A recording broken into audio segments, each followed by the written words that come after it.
मैं जो हार्डकोर ये है कि इन्वेस्टर जब भी आएगा, चाहे किसी इंडस्ट्री में आए, जब आपके यहाँ अब मजबूरी आते हैं, लोग आ रहे हैं, आते रहेंगे, लेकिन वो आपका कोई नहीं सोचा कि हमें कोई मार देगा, जो होगा देखा जाएगा, अपना मुल्क है। नहीं, वो उनकी भी तो मजबूरी है, उनकी भी मजबूरी, उनके पास पैसे पड़े, जैसे बैंकर की मजबूरी होती है, जो बाहर के ममालिक है उनको भी इन्वेस्ट करना है, तो पाकिस्तान में तो अपॉर्चुनिटीज। आप एक चीज सोचिए कि ये जो मेरी जो लाइफ थी as a banker middle east में, 40% तो रिलैक्स थी ना, क्योंकि बैंक के टॉप मैनेजमेंट में मुझे चुप करा के कहा कि भाई चुप हो जाए, इस पर ज़्यादा नहीं शोर मचा पाकिस्तानी। ये 80-40% हमने अमेरिका में लगा दिया है, and we think it is very secure investment.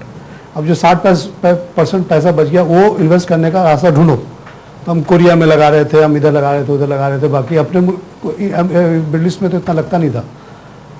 अब वो मार्केट हो गई ख़राब, डिक्लेयर हो गई अमेरिकन सब प्राइम मार्केट। अब मैं ये सोचता हूँ कि जो मेरे कोलीग वहाँ बैठे हुए हैं वो बेचारे कितने परेशान होंगे कि अब जो पैसा आ रहा है रिफ्रेश, उसको कहाँ लगाएं। तो उनको तो पाकिस्तान जैसी मार्केट बड़ी अट्रैक्टिव लगेगी अगर यहाँ इंफ्रास्ट्रक्चर बन जाए। आप जब शिपिंग की बात कर रहे हैं, शिप फाइनेंसिंग में भी वही बात आ सकती है कि भाई पाकिस्तान को इतनी शिप तो चाहिए कि अपना 100% अपना माल तो ले आए, उससे ज़्यादा हो जाए तो दूसरे मुल्कों का भी माल उठाया के ले जाएगा इधर से उधर। और यहाँ पे इतनी बड़ी हमारी आबादी है कि हम तो मैन पावर तो अनलिमिटेड सप्लाई कर सकते हैं, शिप की कमी है ना, और फाइनेंसिंग की कमी होनी भी चाहिए। शिप्स पे जब पाकिस्तानी शिप्स थे 60-70 थे तो हम इंडिया का बहुत कार्गो उठाते थे, वी वर इन एडवांटेज। 60-70 थे, 72 शिप्स थे। अब कितने? अब तो 8-10 जहाज हैं, वो ना होने के बराबर हैं, आबादी बढ़ गई है। जब हम आज़ाद हुए थे तब कितने शिप थे? जब तो 2 जहाज थे जो कि मतलब ये कि वो 14 अगस्त को 2 जहाज थे, लेकिन ये ज़रूर है कि उसमें कायदे आज़म ने की ख्वाहिश थी कि जब पाकिस्तान बने तो पाकिस्तानी झंडा जो है किसी जहाज पे लहरा रहा हो। तो पारसी से और ये हबीब बैंक वाले जो मोहम्मद अली, इनसे रिक्वेस्ट की थी, and they went to London and they manage to charter. तो उस वक्त ये 2 जहाज नहीं, उन्होंने इजाज़त भी दे दी कि झंडा लगा लें, लेकिन उसके फौरन बाद जो है बहुत ट्रेमेंडस प्रोग्रेस थी, बहुत अच्छी प्रोग्रेस थी, आउटस्टैंडिंग थी। और उसके बाद से कितना शुरू हुआ तो आज तक रह गए। लेकिन असल में देखिए उसमें कंपटीशन नहीं था, गवर्नमेंट ओन्ड शिप्स को सारी फैसिलिटीज़ दे दी, वो आज भी एग्जिस्ट करती हैं। तो लोगों को, जैसे अभी मुबीन कह रहे थे कि एनर्जी सेक्टर में है, इसी तरह शिपिंग में बहुत स्कोप है, लेकिन कोई आना नहीं चाहेगा। जी, शिपिंग के अलावा आप देखें ना, अगर आप लॉ एंड ऑर्डर का मसला हल कर लें, हालांकि वैसे तो सारे बड़े, देखिए ये कैश 22 सिचुएशन है, जैसा खलील साहब ने अभी कहा कि 72 के बाद से 90 तक, क्योंकि इकोनॉमिक ग्रोथ स्लो डाउन हो गई और जॉब क्रिएशन में प्रॉब्लम आया, उसकी वजह से ये सारा कुछ जो उसका आउटकम है जो अभी हो रहा है। तो ये जब तक रुकेगा नहीं हम इन्वेस्टमेंट नहीं ला सकते, और जब तक इन्वेस्टमेंट नहीं आएगा ये रुकेगा नहीं। तो इसी तरह हमें कौम को समझाना है कि भाई थोड़े दिन का मौका दे दो, 5 साल का टाइम दे दो, ये मार्क कटाई बंद करो, let investment come and employ everybody. Once people employ, आप ये भी देखें कि कौम जो मारधाड़ में लगी हुई है, आपके पास एंटरटेनमेंट की कोई नहीं है। हम जब कॉलेज में या स्कूल में थे तो सैकड़ों प्रोग्राम होते थे डीजे कॉलेज में, जिसमें कि बड़ा मजा आता था। कॉलेज तो तकरीबन बंद है, मैं कोई है ही नहीं। मैं जब हमको ये प्रोग्राम्स होना चाहिए जिसमें कि हम हर जगह उसको, कहीं मजहब को ले आएंगे, कहीं अपने कल्चर को ले आएंगे, इसकी याद नहीं है।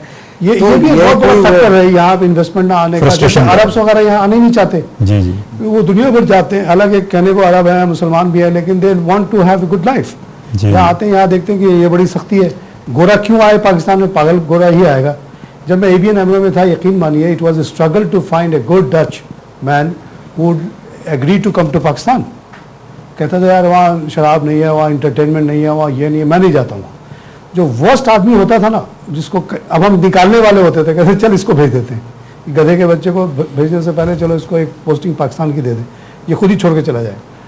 अच्छा, वर्स्ट आदमी को मल्टीनेशनल कंपनी जब लाके अपने इस मुल्क में बैठाएगी तो वो तो जाहिर है वो नाकारा आदमी है, वो तो कुछ करेगा नहीं। अब ABN AMRO हो या हांगकांग शंघाई बैंक हो, जब तक यहाँ से पॉजिटिव फीडबैक नहीं जाएगा वो कभी भी इन्वेस्टमेंट यहाँ नहीं करेगा। ये एक बहुत बड़ी रीज़न है इस मुल्क के तरक्की ना करने की, कि जो सारे रिसोर्सेज तो आजकल मल्टीनेशनल्स के पास हैं, चाहे वो ऑयल कंपनीज हो या ट्रेडिंग कंपनी हो, बैंक्स हो।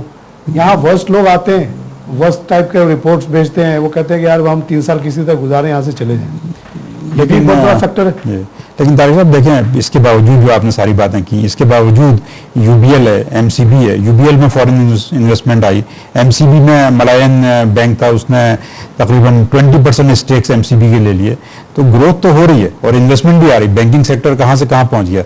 आज से 10-12 साल पहले बैंकिंग सेक्टर कहाँ था, अब कहाँ है? बैंकिंग सेक्टर को इंप्रूव करने में बैंकिंग कोड का बहुत बड़ा हाथ है। जी हाँ, वही जिस दिन बैंकिंग कोड एस्टेब्लिश हुआ, बैंक सही हो गए। वही जैसे मैंने कहा, आप डिफॉल्ट करें 3 नोटिस के बाद आपका जायदाद वो भेज देते हैं। यही चीज़ हाउसिंग सेक्टर पे भी आप कर देना तो इतनी बड़ी इन्वेस्टमेंट आएगी, इतनी बड़ी ग्रोथ वहाँ शुरू हो सकती है कि आप इसका तसव्वुर नहीं कर सकते। 10 साल बाद जब कोई आएगा पाकिस्तान तो पहचानेगा ही नहीं कराची को या छोटे छोटे शहरों को, क्योंकि बैंकों के फाइनेंस मिलेगी, लोग झुग्गियों के बजाय घर बना के रहेंगे। अब वही जो किराया भी दे रहे हैं वो इंस्टॉलमेंट की सूरत में दे देंगे। यूएई के बहुत सारे ग्रुप्स हैं, जैसे एमिरेट्स इन्वेस्टमेंट ग्रुप है, उसने 5 बिलियन इन्वेस्ट किए। रिफाइनरीज में इन्वेस्टमेंट आ रही है। अब्राज ग्रुप है, उसने केईसी में इन्वेस्टमेंट की। एक रिफाइनरी में बौसिकार जो बाइको हो गई है, उसमें उन्होंने इन्वेस्टमेंट की, उन शेयर खरीद लिए 26%।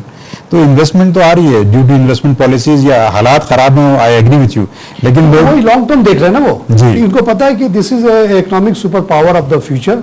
आज इन्वेस्ट कर दो 1 लाख रुपया, ये थोड़े दिन में 1 करोड़ हो जाएगा।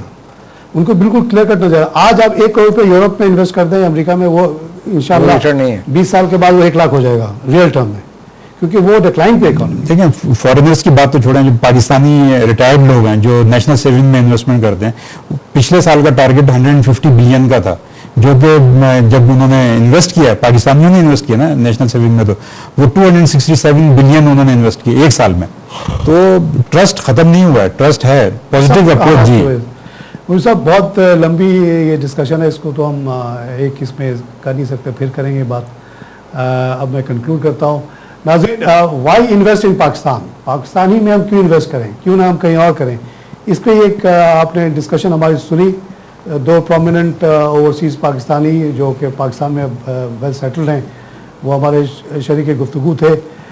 जो बात सामने निकल के आई है वो ये है कि किसी मुल्क में इन्वेस्टमेंट करने से पहले आपको एज ए इंडिविजुअल भी, जिन लोगों ने मिसाल के तौर पे 80s में ये फैसला किया कि वो पाकिस्तान में इन्वेस्टमेंट करेंगे, उन्होंने मिसाल के तौर पे एक शादी हॉल खरीद लिया 3-4 लाख रुपए का, आज वो 16-17 करोड़ की चीज़ हो गई है। जिन लोगों ने 90s में स्टॉक एक्सचेंज पाकिस्तान में 1,000 लगाया, वो गिर पड़ के भी आज 10,500 पे खड़ा है।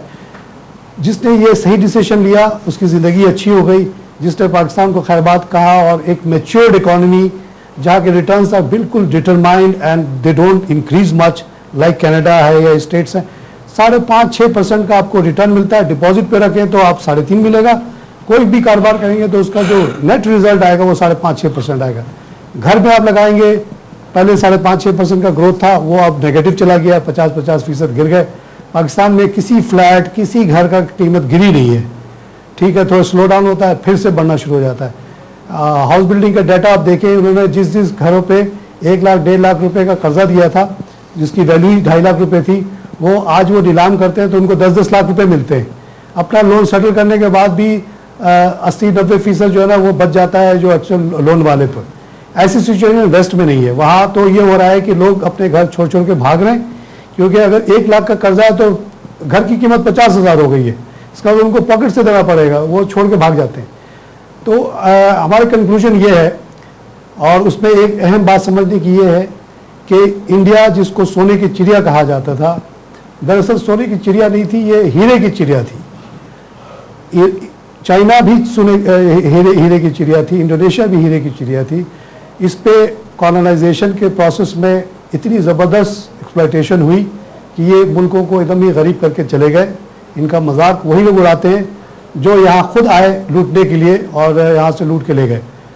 जो चीज़ जैसी होती है उसको कोई बदल नहीं सकता।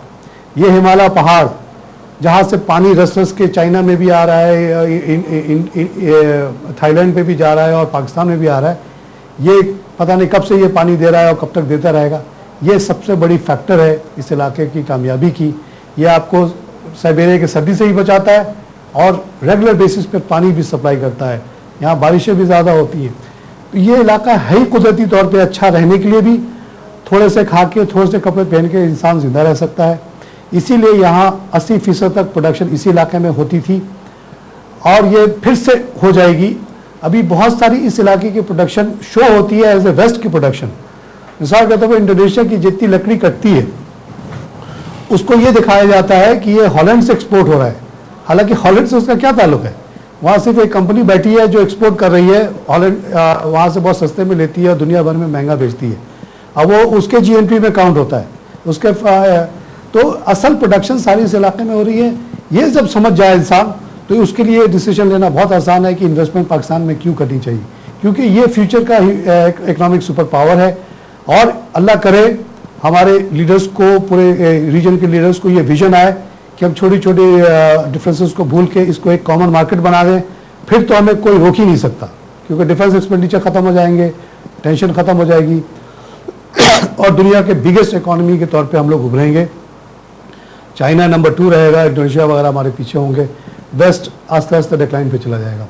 इसी के साथ आज का प्रोग्राम मैं ख़त्म करता हूँ। खुदा हाफिज़।